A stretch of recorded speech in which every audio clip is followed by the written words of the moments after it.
mind-blowing stat to start today's program, but I'm first going to give you a chance to guess the answer. The question is, who led the Steelers in passes defensed this year? Buy you a couple of seconds here to think about it. Passes defensed, if you don't know what the stat is, as simple as it sounds. Ball goes in the air, somebody prevents it from getting where it's supposed to go. Did you get it? Cam Heyward. Right. I know. Cam had 11 of these things, 11 passes defense. Next highest was Dante Jackson at 8. Then Joey Porter Jr., Patrick Queen, and Beanie Bishop all tied with 7. You expect that to be out of the secondary. But Cam had such a monster year, probably underappreciated still. He also led the team, well, behind T.J. Watt in tackles for losses with 12, had 71 total tackles, 8 sacks for 62 yards lost. Good afternoon to you. Good Thursday afternoon. I'm Dejan Kovacevic of DK Pittsburgh Sports, and this is the new Double Shot Show. It comes your way every weekday afternoon. I worry about what this team will become when it can no longer rely on a couple of very reliable types to perform at an elite level. I've been looking at the various drafts the Steelers have had over the past, I guess, really decade or so. And if you exempt TJ and you exempt the pick that was traded for Minka Fitzpatrick, the first rounders, it's looking pretty dark. If you look at the way the team was put together overall, even a pleasant surprise from this round or that round, you're not seeing the Cam / TJ type of talent come along.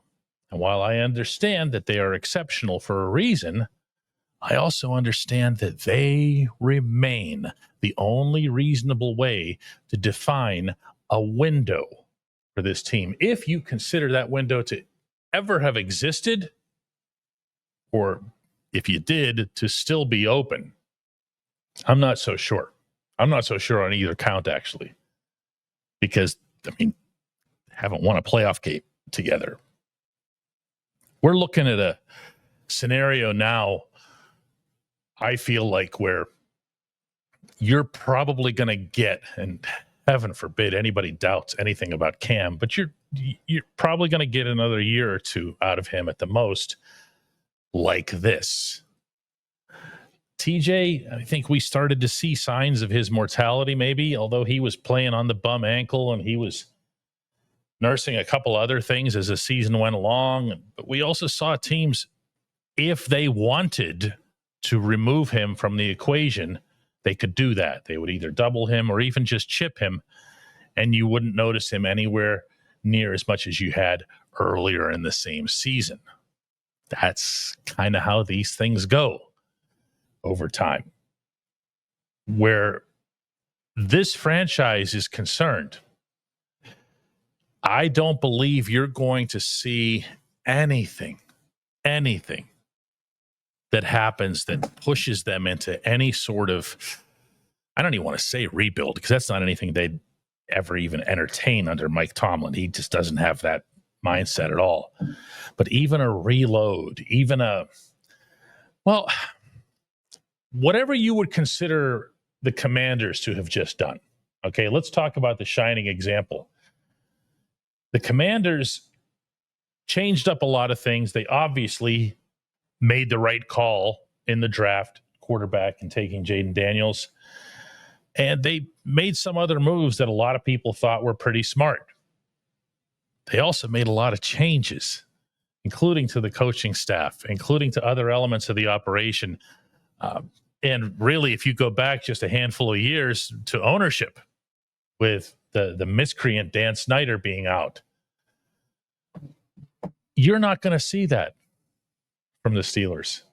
You're not going to see that. You're not going to see them do things that sound or look or feel differently. You're not going to see them take some novel approach to the way they put together their roster, to the goals that they set, to the journey that they're going to go out on. You're going to see them continuing to be that team that's just kind of, I don't even know if reloading is the right word, just working around Cam and TJ. And that's just not, that's not going to hold up. When we come back, Chris Halleck. At DK Pittsburgh Sports, we take pride in coverage that connects our city's fans to their favorite teams. Now, that connection's stronger than ever. Introducing our all-new state-of-the-art app. Find expert inside reporting and original podcasts. Check live box scores. Track the latest stats. Chat it up with our community of thousands of fans, all in one place. The new app from DK Pittsburgh Sports. Coverage that connects.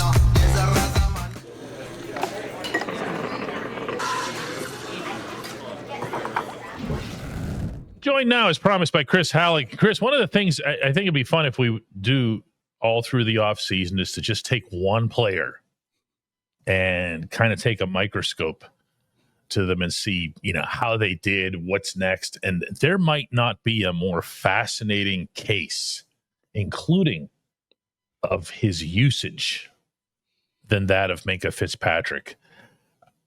I remain convinced, this is my default mode until I could be convinced otherwise, that he was brutally misused and miscast as being a center fielder 30, 40 yards off the ball. And if you think I'm exaggerating when I say that, there's a view from the press boxes that you don't get on TV because you're looking at the whole thing.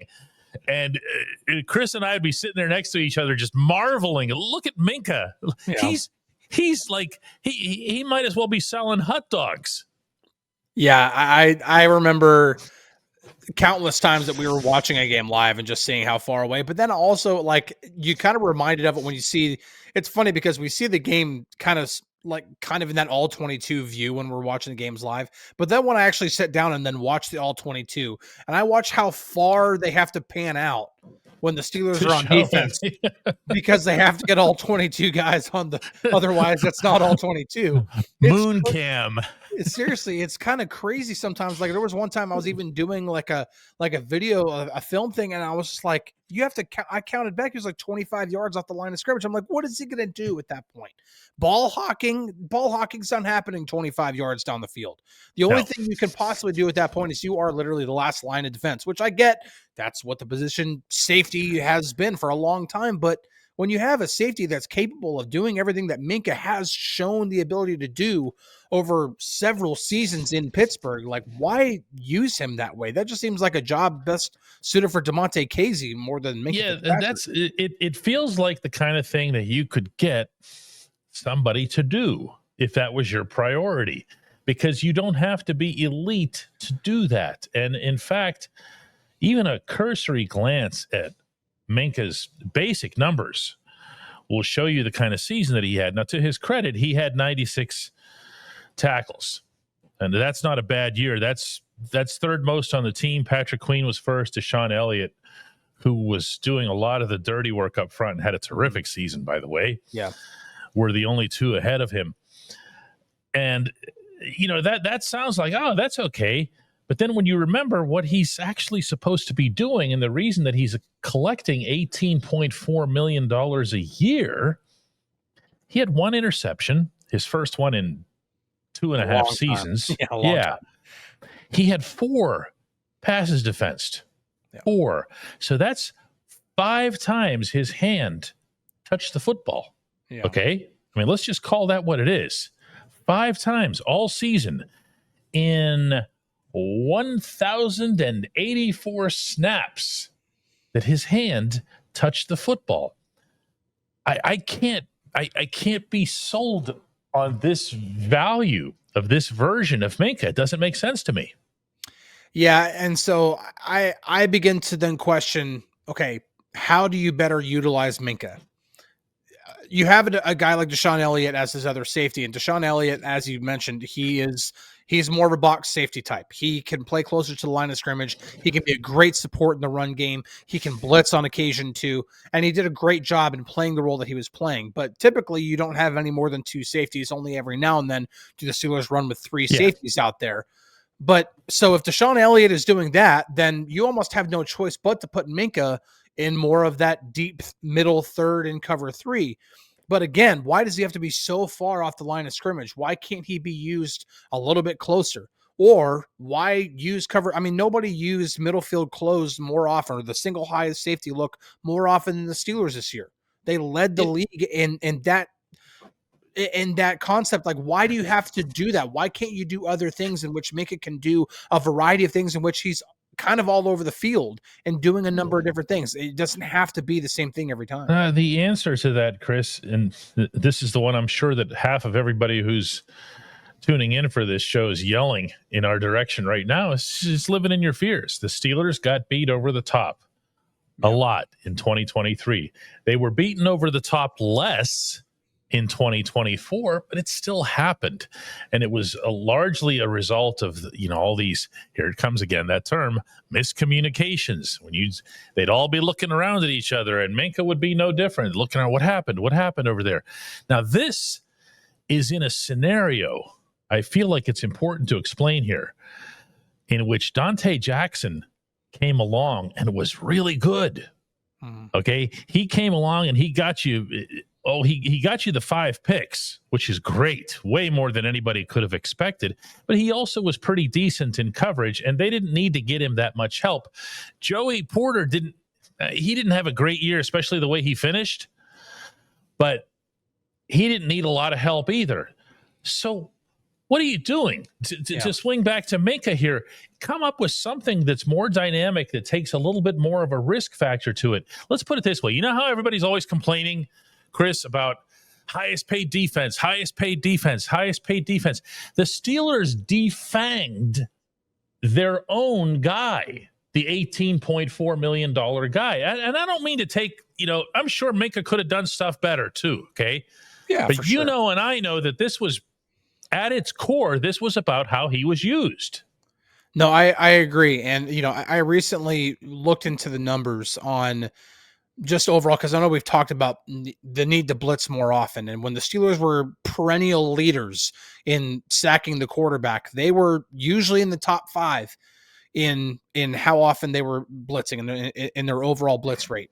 And so when that was happening, everything was all hunky-dory, everything was great. But then there was the one year in 2021 in which they still finished as the sack leaders, but they blitzed significantly less. Like, they were like 21st in the league in blitz rate. And I think at that point, like, Mike Tomlin just became convinced, like, okay, well, we can get after the quarterback and we don't have to blitz.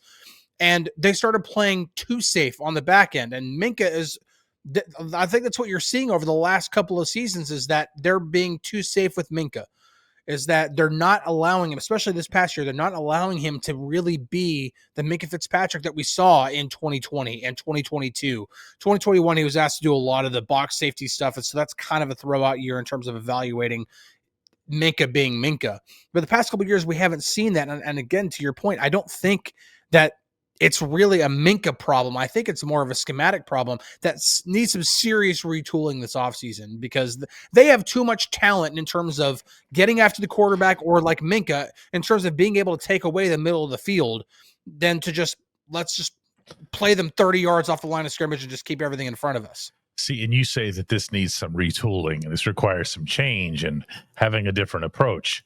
And I hate to keep saying this, but it's not going to happen. Okay. Yeah. It's just not, because it's more important to be right. It's more important to show that you were right. And if you come back with Minka in some different role and some different dynamic, you're going to be basically tacitly admitting to the world, hey, you know what? That thing in 2024, boy, was that dumb. You know what I mean? Yeah. It's just, there's nothing in the man's personality that would lend you to believe that that's even remotely possible. Yeah, we talked about it yesterday. I don't think that this is going to be we expecting change to happen. I don't think it's going to happen. But it's unfortunate because, again, you have everybody talk, like you said, everybody talks about the number of dollars that are allocated to that side of the ball. Whenever I see T.J. Watt getting paid what he's getting paid, or Cam Heyward getting paid what he's getting paid, and they're not doing everything they can to get after the quarterback, then what are you doing? If you're paying that kind of money to Minka Fitzpatrick, to have him essentially be your backstop, as you like to put it, your last line of defense, what are you doing? You can better allocate that money. I'm not saying they need to get rid of Minka. I'm saying they need to better utilize them so that money's being better spent. If they want to make Minka the goalie, they can send him across the river, right? I think the Penguins need one, don't they? Well, we'll see about that. When we come back, J1Q.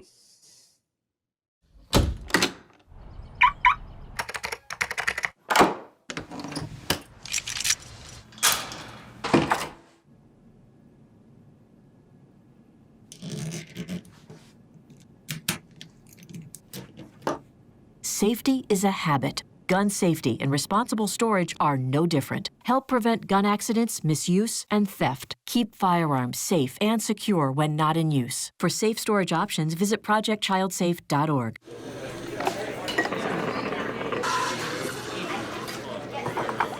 Time now for J1Q. That stands for just one question. For that, we go to Scott out in St. Peters, Missouri. Hi, DK. Russell Wilson's preseason injury allowed the Steelers to see Justin Fields over the first 6 weeks of the season. Do you think if he hadn't been injured, that he would have played all 17 games and the Steelers wouldn't have had an opportunity to see what Justin Fields could do? Thanks. Ooh, boy. You know what? I'm not a fan of hypothetical questions. I'm not. But this one's got me.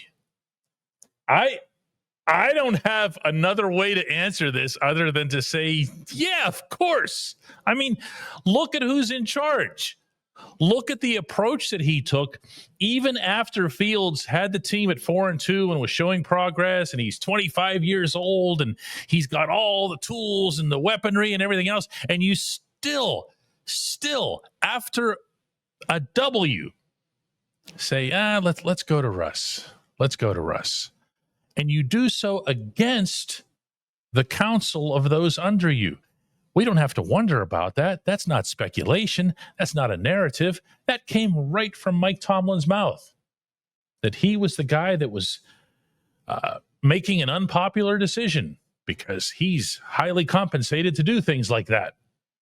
So Russ goes out and he looks really good for, a small handful of games and then just falls apart. I guess the best way to look at this overall hypothetical scenario is I don't think Russ would have lasted 17 games. Now, I'm not sure if that would have been based on performance or injury or whatever, but the way Russ was just not able to escape the pocket and kept trying to, the way Russ refused to get rid of the football, even though the situations demanded that he do so. He just kept trying to extend plays as if this was Seattle a decade ago. I don't think he would have lasted health-wise. And I definitely think after what we saw, certainly, this is convenient in hindsight, is that he wouldn't have lasted performance-wise. He would have worn down. He would have slowed down. He would have not been anywhere near what he was at the beginning. So you might have seen Justin late, but then you also might have just seen Tomlin stay stubborn, gasp. You might have seen him just say, you know what? That's my guy. I made that decision because I'm well compensated to make that decision. So I'm standing by it, especially now that the playoffs are coming up. So, yeah. Maybe in a weird kind of way, they got a little bit lucky. We'll see how everything turns out if they bring back Fields. I believe that they will.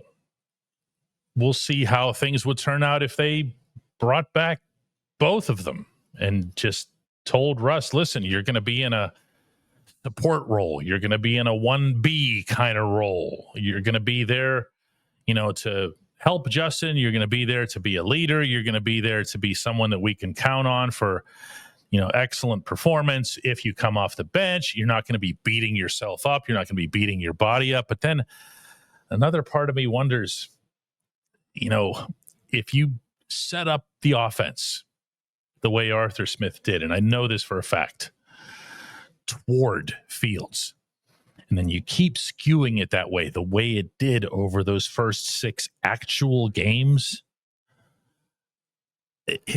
they're not that similar, these quarterbacks. And most coordinators would prefer to have guys that are similar, because then you don't have to keep mixing and matching every time one of them has to come out or go in. I appreciate the question. I appreciate everybody who checks out the new Double Shot Show. We'll be back with one more of these tomorrow.